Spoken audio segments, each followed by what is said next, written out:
Hello guys, big boss ടോക്കിലേക്ക് എല്ലാവർക്കും സ്വാഗതം. ഇന്ന് നമ്മുടെ ബിഗ് ബോസ് വീട്ടിലേക്ക് ഒരു അതിഥി എത്തിയിരിക്കുന്നു. അത് നമ്മുടെ സ്വന്തം സ്പൈക്കുട്ടൻ വന്നത് നമ്മുടെ ബിഗ് ബോസ് വീട് ശുചിത്വമുണ്ടോ വൃത്തിയുണ്ടോ എന്ന് നോക്കാൻ വേണ്ടിയാണ് വന്നത്. ആ വന്നതിലൊരു ദുരുദ്ദേശമുണ്ടായിരുന്നു.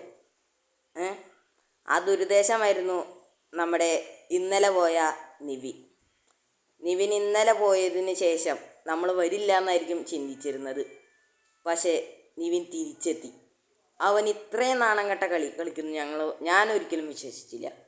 കാരണം ഇത്ര വീരവാദം പഠിച്ച നിവിൻ വാക്കിനൊരു വിലയില്ലാത്തവനായിപ്പോയി.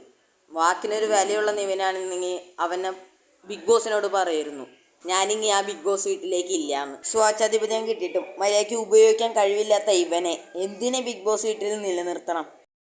നിവിൻ വീട്ടിലേക്ക് കയറിയ ശേഷം ജിഷേലും നമ്മുടെ റെനയൊക്കെ തുള്ളിച്ചാടി കെട്ടിപ്പിടിക്കുന്നുണ്ടായിരുന്നു.